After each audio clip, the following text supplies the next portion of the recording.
Do you ever feel like you're always jumping in to save the day at work?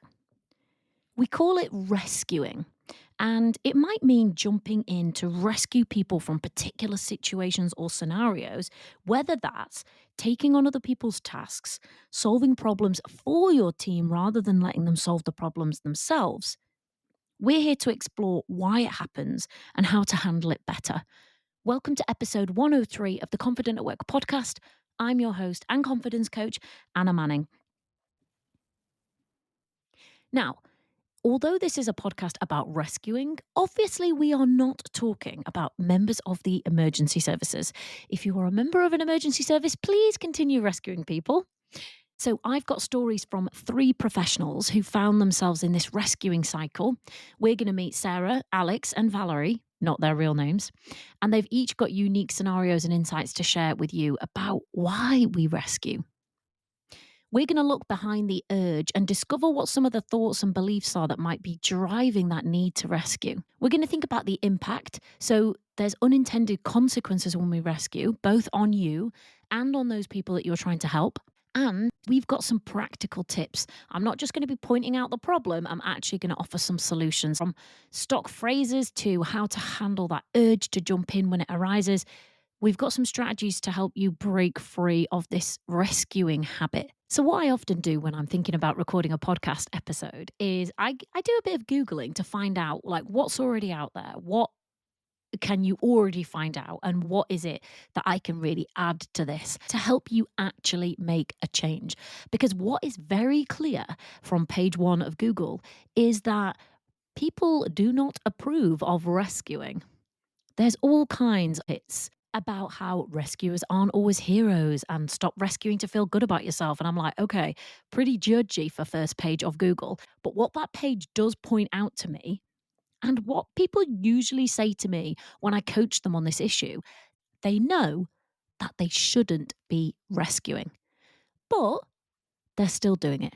And this is one of those topics where it's great to know the theory. You may have been on a leadership training where they said, this is not the way to lead your team. Don't rescue people. You may know that. But it's hard sometimes to put these things into practice. And the reason why it's hard is because you're a human being with thoughts and feelings. And many times those thoughts and feelings are the thing standing in the way of you doing what you know technically you should be doing. So you're going to meet our real life rescuers and I'm going to share their stories. But what they don't know is that I took the stories that they told me, the things they emailed me back, I took them and I plugged them into a coaching model, which is aptly named The Model. And that model splits out the circumstances, so what the situation is, what the person is thinking in that situation, how they're feeling when they're thinking that thing, what action they take when they feel like that, and then what results they get. And breaking it down in this way makes it really clear as to what is happening in these rescue situations. So listen out for that as we go. And without further ado, I want you to meet our first rescuer, Sarah.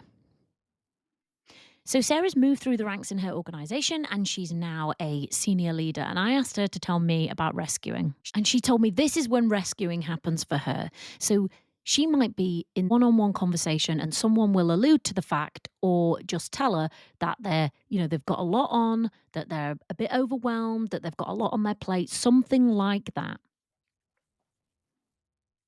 And she says she'll immediately jump in, take the work off them, and then usually end up doing it herself. Now, that's classic rescue mission stuff, right?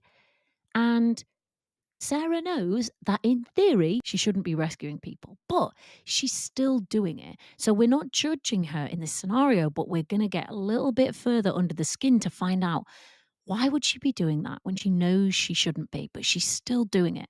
And here, we've got it really clearly because as well as telling us the situation in which she rescues people, this one-on-one when they're a little bit overwhelmed or they've got a lot on their plate, she also told us what her thoughts are, which are driving that rescuing behavior. And there were 3. Her first thought is, I have to act and solve the problem. Her second thought is, acting and solving the problem is the role of line manager. And the third thought, I'm a rubbish manager if I can't solve their problems. So it's not much of a mystery for us to find out why Sarah is rescuing, even when she knows, in theory, that she shouldn't be.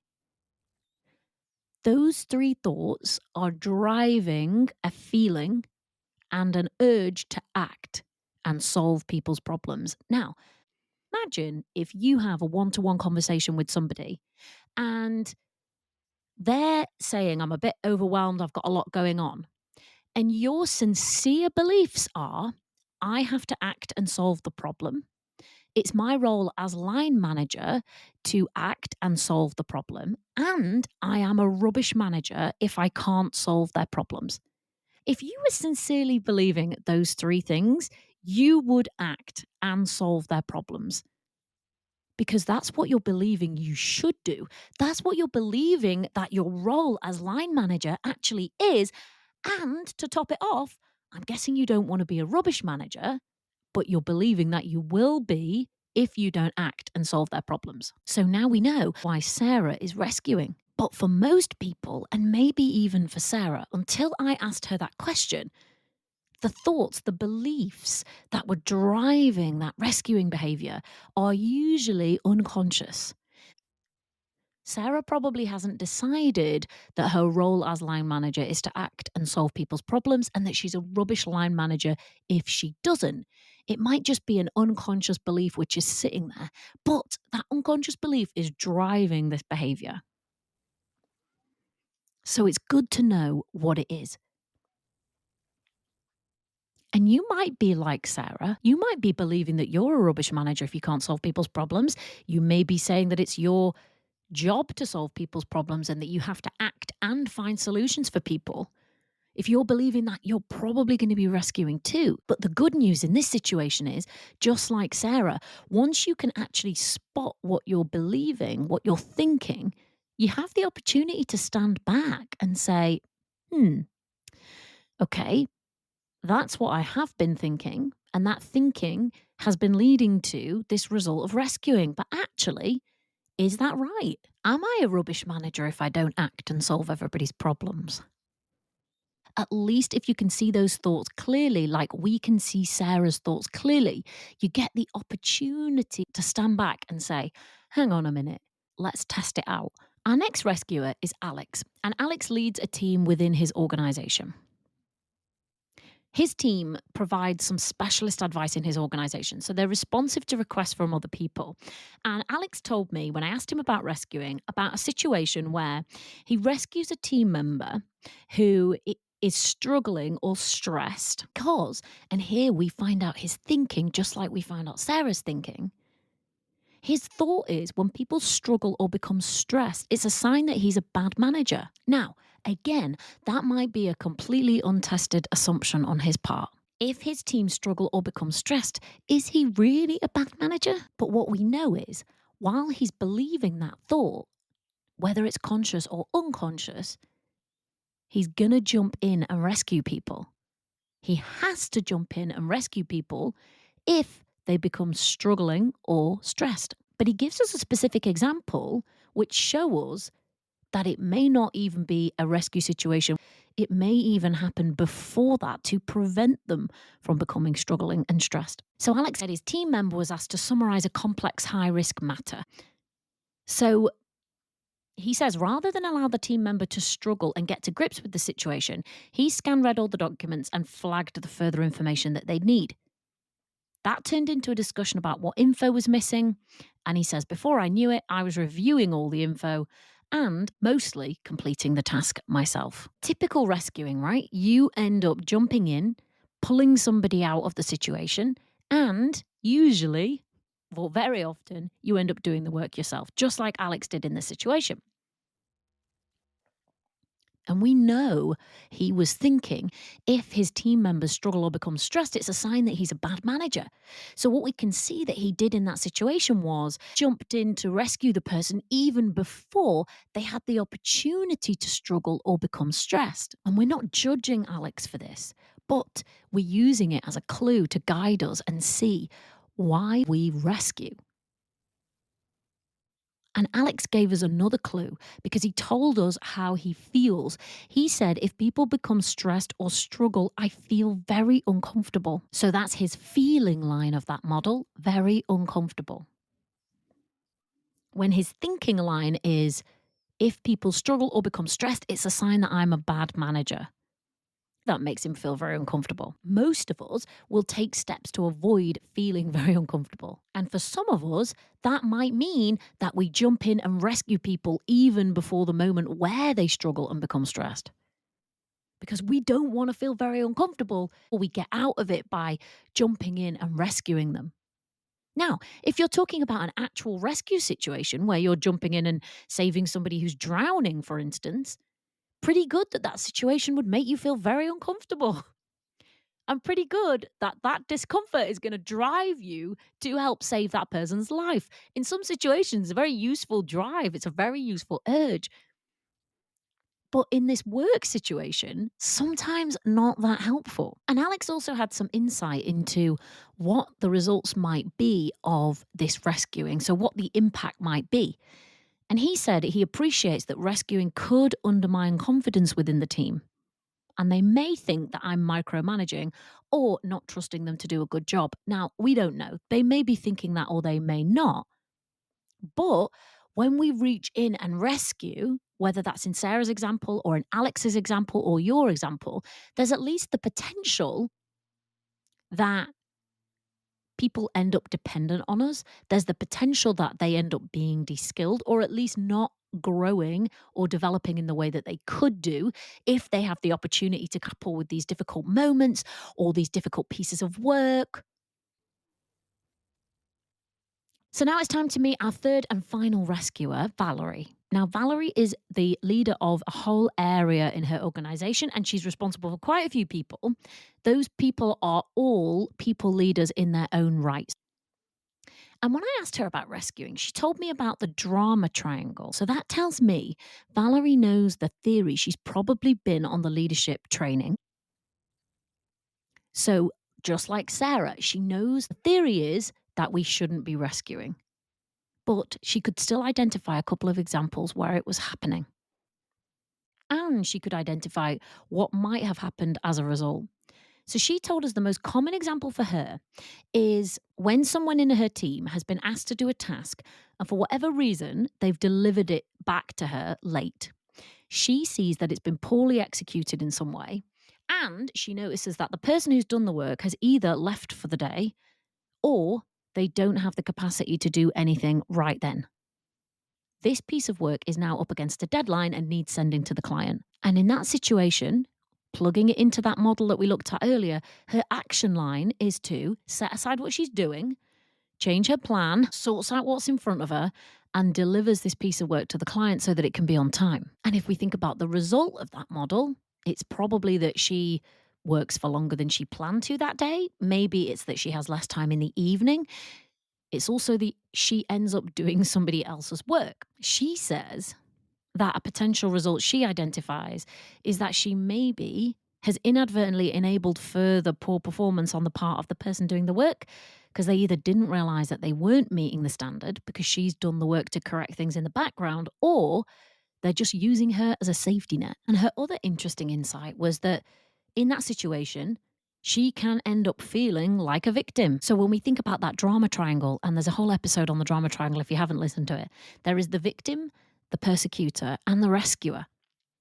So the person who does the rescuing, as she points out, can also feel like the victim when they're frustrated or annoyed that they've ended up doing the work. And this is very characteristic of what I see when it comes to rescuing, is that actually most people, they're not taking work off people's plate and being like, I'm so happy to do this because I actually wanted to do this work in the first place. No, it's more like I feel like I have to do this, even though I don't really know why. And then they can end up feeling frustrated, resentful, annoyed that they've got more in their basket than other people. So you can turn from this rescuer into this victim. There are 3 examples, and you might recognize yourself in some of those examples. I think I've coached on examples like that many, many, many times. So, what can you actually do about it? And I've identified 7 things that I think could help you if you're a rescuer. And this really is the first one, and it's to identify the triggers. So, to notice what thoughts and feelings are driving that urge to rescue. Even if they're not completely obvious to you, they will be in there. You will be thinking something which is driving that rescuing behavior. Now, it may be that you're thinking something like Sarah, which is, it's my role as line manager to act and solve their problems. And if I don't, I'm a rubbish manager. Maybe you're thinking that, or maybe you're thinking something else, but there is a belief, maybe unconscious, which is driving this rescuing behavior. And it's your job now to figure out what that is, because that's going to help you to really get under the skin of this issue and start understanding, why is it still happening even though I don't want it to be? And once you're aware of what that thinking or what those beliefs are, you can take a step back and say, okay, is that really true? Am I really a rubbish manager if I don't act and solve their problems? You can do a bit of critical analysis on that thinking or that belief if you can actually see it, but you can only do that when you can actually see it. So that's my first suggestion. Identify those thoughts and feelings that are driving that urge to rescue. Number 2 is think long term. So when we're doing rescuing, we're trying to make things feel better in the moment. We're trying to solve the problem in the moment. But what our brain won't offer up is, what is the long term impact of this continuing to happen? But I want you to stop and think about that for a second. What is the impact on you if you continue to rescue people around you in the way that you're doing now? Think about 6 months down the line. Think about a year down the line. Think about 5 years down the line. What is the impact on you? Do you end up overwhelmed, exhausted?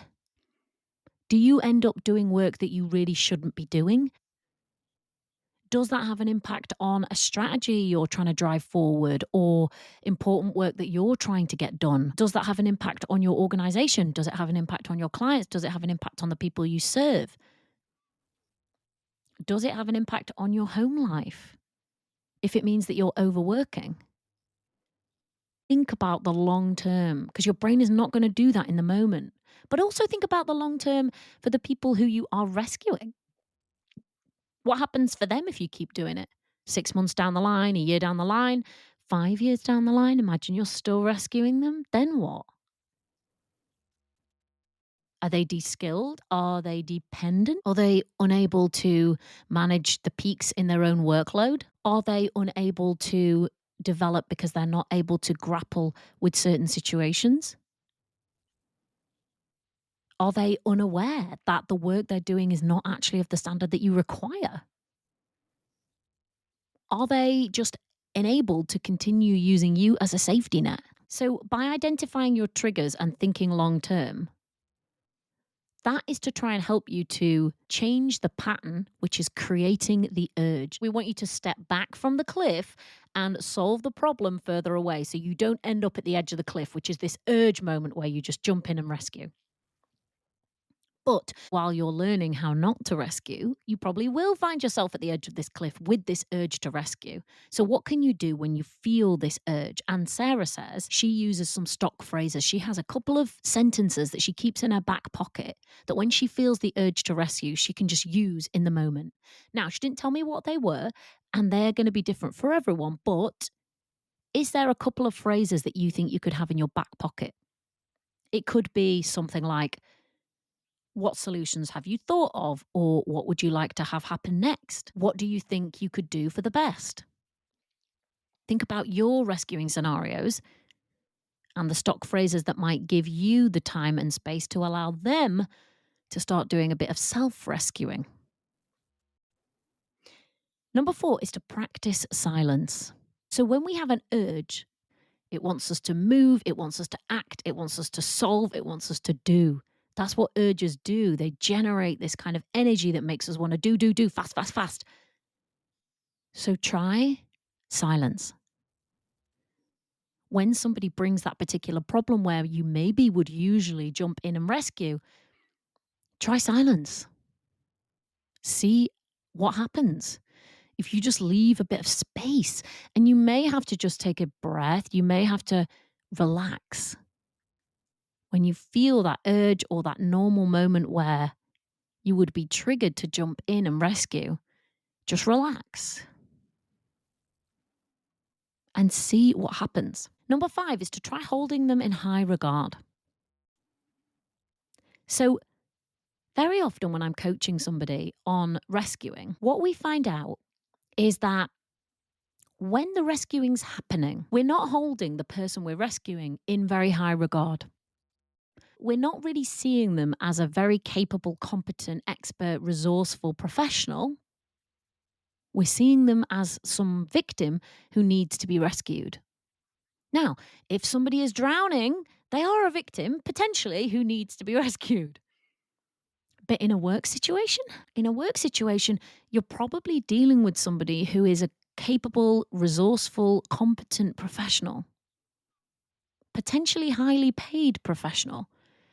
So this rescuing behavior might reveal that you're viewing them as a victim, and not sure that that is quite the right way to be viewing any adult in a work capacity. So think about the people who you're rescuing. Do you hold them in high regard? Do you think of them as a competent, resourceful professional or not? And what if you just tried doing that? The next time you have a conversation with them, think of them as a resourceful, competent, expert, highly paid professional, and then see whether your action changes. Number 6 is to think of yourself as a coach rather than a manager. So when we think about Sarah's example, she said the role of line manager is to act and solve problems. But what if in that situation, Sarah thinks of herself as a coach? When I'm coaching, if I'm doing my job properly, I'm not offering any advice. I don't think that I'm the expert in terms of the scenario that someone's bringing to me, but I assume that the person sat with me is a resourceful, capable professional who can figure this situation out. Given some time, yes, and maybe some space, and maybe some well-placed questions to help them explore what's happening. What if you thought of yourself as a coach instead of a manager? That might help you not to rescue. And number 7, this one was identified by our rescuer, Valerie, is to have the uncomfortable conversations. So you might have listened to that number 5 tip about holding them in high regard and thought, you know what though? The people who I rescue, I really don't hold in high regard. Maybe the people you rescue, you don't think of as competent professionals. And I'm just going to read you what Valerie wrote here. She said, sometimes the way through is having the difficult conversation to say that job was delivered late and it wasn't of the standard that I needed. It put me under a lot of pressure to review and resolve it to make sure the deadline for the client was met. I know this can be a difficult and pressured job, and I've signed up to that, but so have you. And if you're going to deliver late, I need you to be available to pick up the actions and get to work on the standard required so we can send it out on time. Now, she nails that, right? But that is not necessarily an easy conversation. And some of the reason why this rescuing behavior might be happening is because you are avoiding having the difficult conversation or the series of difficult conversations that you really know that maybe you need to have in order for this person to move up to the standard that you require. So work to have those difficult conversations might be what's going to help you to stop rescuing. I hope that was useful to you. Thank you to our podcast community, those rescuers, Sarah, Alex, and Valerie, not their real names, who know who they are and who provided their examples specifically so that you could learn from them. Thank you to them. And if you've got a specific example of something that you're struggling with, do feel free to send it in to me, because we could potentially build a whole podcast episode around it to help you and probably loads of other people in the podcast audience. I'll leave a link in the show notes so that you can get in touch with me. And if you want to come and work with me, there's 2 ways that you can do that right now. The first is to join the Members Club. So if you are a female professional, the Members Club is a place for supporting, sustaining, and helping you develop at work. And we do that through a mixture of digital learning, trainings, a private podcast, and a group coaching, which we have every other week live inside the Members Club. If you like the podcast and the stuff that we talk about here, the Members Club is somewhere where you're going to get help to actually embed the things that you're learning. So to take it from theory into action. Maybe it's like rescuing, where you're like, I know I shouldn't be doing it. And I know the theory is that I shouldn't be doing it, but I'm still doing it. The Members Club is somewhere where you could come, get some coaching and get some support to actually figure out what is happening behind the scenes, which is preventing you from putting something into practice. And then you can keep coming back and getting support as you do things differently. The second way you can work with me is to have private one-on-one coaching. And in private coaching, we're looking at your very specific scenarios and challenges and where you'd like to be, where you'd like to get to. And then I'm supporting you, coaching you, and helping you to get there. If you want to grow your professional confidence this year, then I encourage you, come and do some private coaching, or come and join the Members Club, or both. Finally, a free way where you can get some immediate support is to take the confidence assessment. So this is an online tool, and it's designed to help you figure out where your confidence is at and why. And once you've taken the assessment, it's a few simple questions. You'll get some resources in your inbox to help you think about how you're going to grow your professional confidence from exactly where you are. All right. That's all I have for you this week. I will see you in next week's episode. Bye.